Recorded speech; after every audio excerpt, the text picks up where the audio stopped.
Hey, what's up everybody? This is Mark here, and I want to take just a minute to make a video to help a lot of you who have asked questions about the different files you've been working with in regards to the thickness of material that you're using. For example, a lot of the things that I make are made with maybe 1/4 inch material, and you may want to use eighth inch or half inch, but maybe something smaller like 1/8 inch.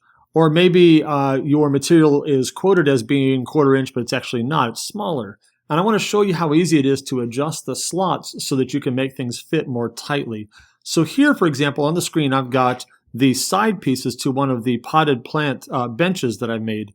And in this particular design, the only thing that you'll need to change are these rectangles here that the bench pieces go into. You won't have to change anything else except those. So here's what you want to do.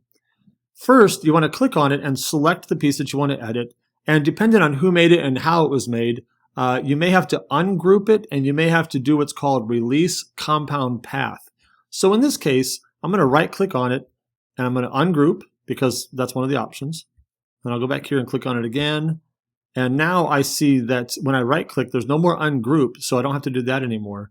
But now I see release compound path. And when I do that, that's going to allow me to then select this particular slot individually so I can edit it. So I'm going to release compound path, and then now I can get to these individual slots.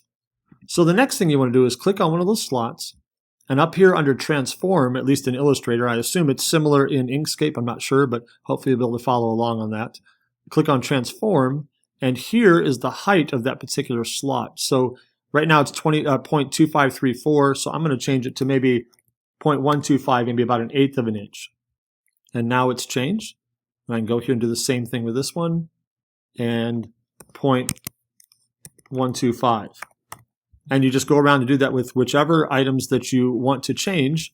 And assuming that you've measured your material with calipers and you know exactly what thickness it is, that should get you really close to a nice fit.